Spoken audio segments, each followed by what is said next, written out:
सभी भैया बहनों को मेरा स्नेह। अब हम थोड़ा सा और विषय बिंदु को आगे बढ़ाते हुए, जैसा कि मैंने पिछले कक्षा में और पिछले कालखंड में जो हमने अध्ययन किया है उसमें मैंने आपको बताया था कि यदि किसी वस्तु को हम जो है किसी ऊंचाई पर ले जाएं और ऊंचाई पर ले जाने के बाद उसमें प्रक्षेप्य गति करें तो जो प्रक्षेप्य का पथ होता है वो परवलयाकार होता है। दूसरा जो डेरिवेशन है जो आपको स्वतः करना है उसमें हमको ध्यान रखना है कि हम जो है वो पृथ्वी सतह पर ही खड़े होंगे और पृथ्वी सतह से ही हम इस वस्तु को ऊपर फेंकेंगे। यह उच्चतम बिंदु को प्राप्त करेगा और उच्चतम बिंदु को प्राप्त करने के बाद वह पृथ्वी की सतह के किन्हीं दूसरे बिंदु पर जाकर गिरेगा। तो इस प्रकार से इसमें भी डेरिवेशन वैसे ही बनना है, केवल क्षैतिज घटक और ऊर्ध्वाधर घटक का मान भिन्न भिन्न होने के कारण उसका जो समीकरण होगा वो कुछ दूसरे रूप में प्राप्त होगा। अब दूसरे रूप में प्राप्त होने के कारण हो सकता है अपने को यह थोड़ा सा डिफरेंट लगेगा, थोड़ा अलग लगेगा, किंतु फिर भी से यहाँ पर ध्यान रखना है कि वह समीकरण भी और परवलय का समीकरण होता है, तो वहाँ पर भी आप परवलय के रूप में ही उस समीकरण को देखेंगे। अब मैं यहाँ पर अगला जो बताने वाला हूँ वो है उड्डयन काल। उड्डयन काल, उड्डयन काल क्या होता है? तो हम ये कहते हैं प्रक्षेप्य गति कर रहा कोई पिंड पृथ्वी सतह के एक बिंदु से दूसरे बिंदु तक जाने में जितना समय लेता है ना, पृथ्वी सतह पर एक बिंदु से जब किसी पिंड को, किसी प्रक्षेप्य को प्रक्षेप्य गति कराया जाता है तो वह प्रक्षेप्य गति करता हुआ उच्चतम बिंदु को प्राप्त करेगा और उच्चतम बिंदु को प्राप्त कर पृथ्वी सतह के किसी दूसरे बिंदु तक गिरेगा। इसमें कुल लगा जो समय होगा यह समय उड्डयन काल कहलाएगा। तो अगर मैं बोलूँ कि भाई पृथ्वी सतह पर से पृथ्वी सतह पर पुनः गिर गया, ऐसी स्थिति में उसने अधिकतम ऊंचाई कितना तय किया तो 0 हो जाएगा और यू वाई का मान जो है वो यू साइन थीटा होता है।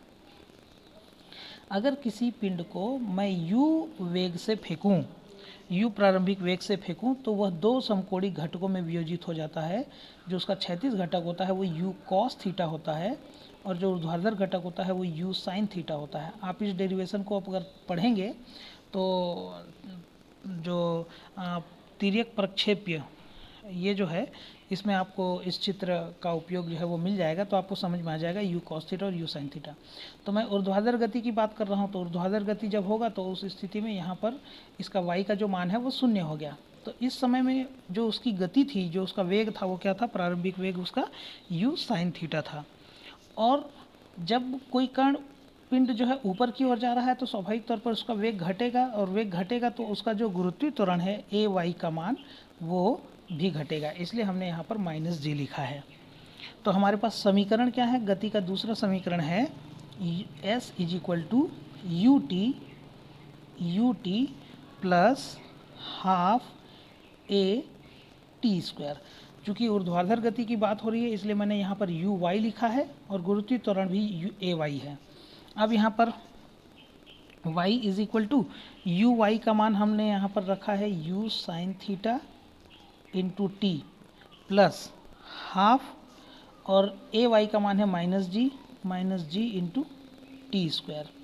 तो y is equal to u sine theta into t minus half g t square हो जाएगा। अब जो ऊर्ध्वाधर गति है वो क्या हो गया? y का मान 0 है, इसलिए मैं इसको 0 लिख दूंगा।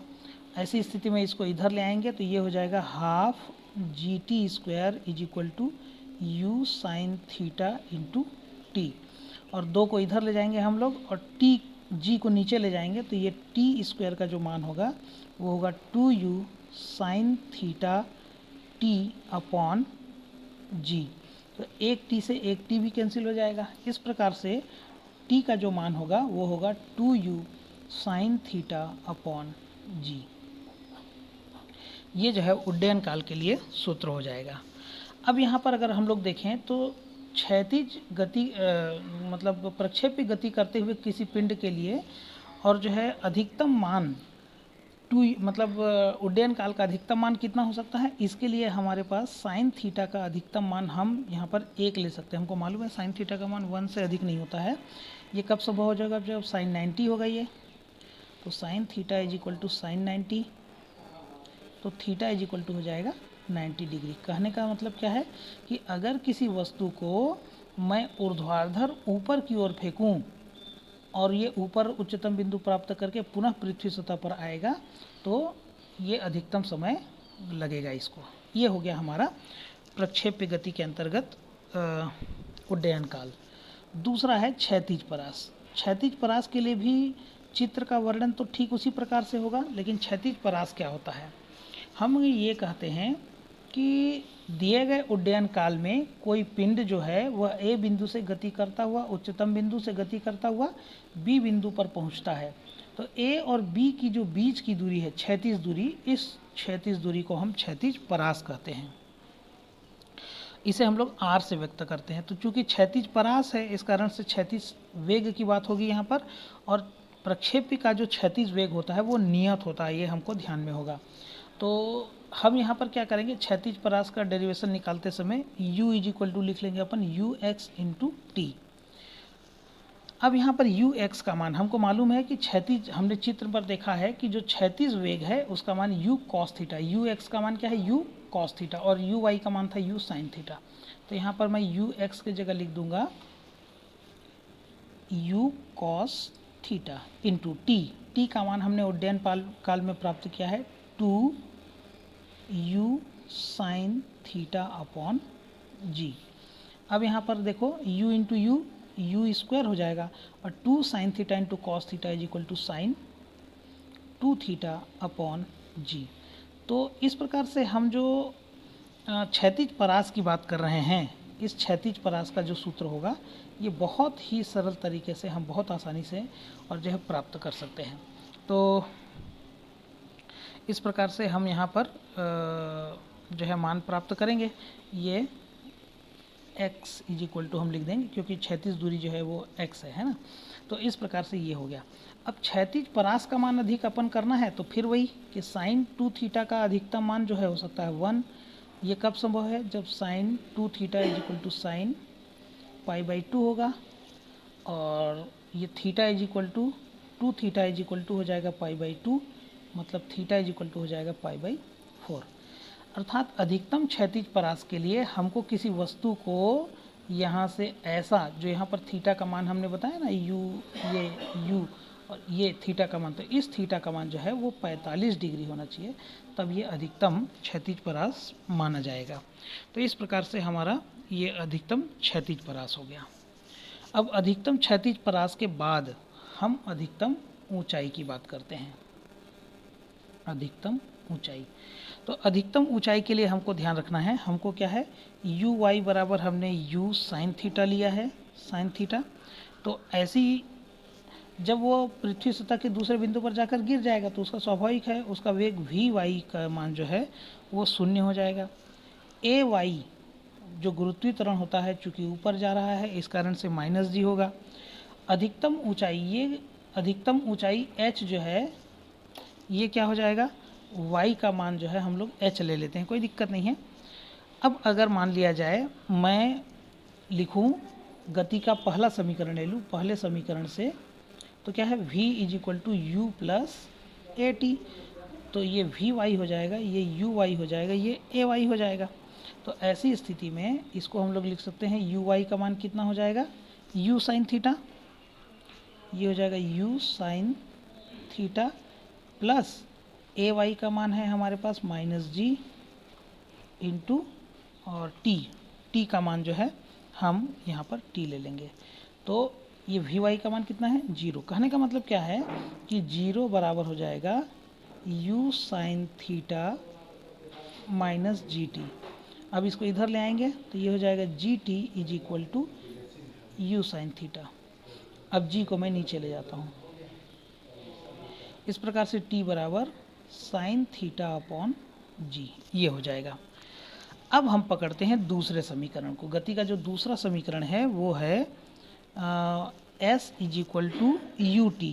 तो यू टी हम लोग u t plus half a t square, ऊर्ध्वाधर गति की बात हो रही है इस कारण से, तो ये h हो जाएगा।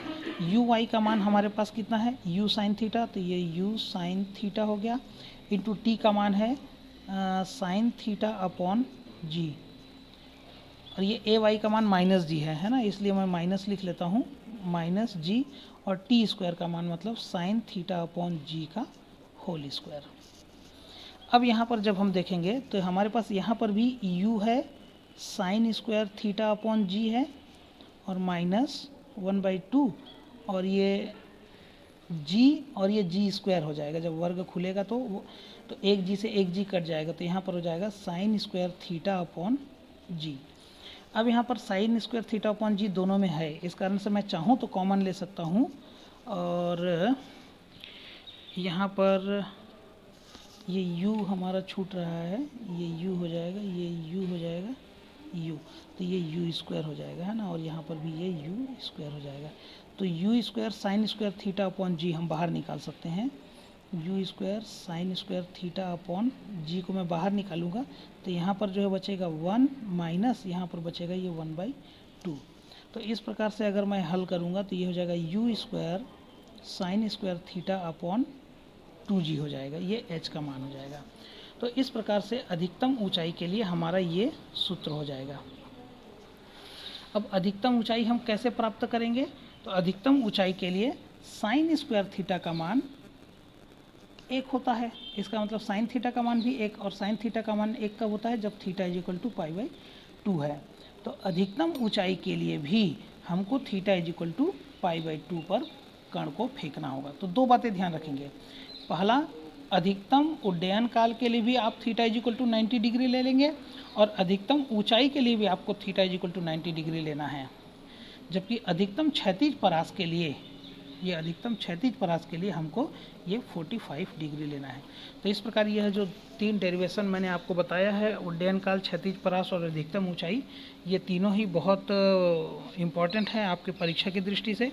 तो आप सभी भैया बहन इस डेरिवेशन का बार बार अभ्यास करेंगे, ताकि परीक्षा में यदि आता है तो हम निश्चिंत होकर इसको बना सकें। इसके बाद आगे हम थोड़ा सा और अध्ययन करेंगे। तब तक के लिए आप सभी भैया बहन स्वस्थ रहिए, मस्त रहिए, और अपनी पढ़ाई भी नियमित रूप से जारी रखिए। इन्हीं शुभकामनाओं के साथ आज के इस कालखंड में केवल इतना ही। सभी भैया बहनों को मेरा स्नेह।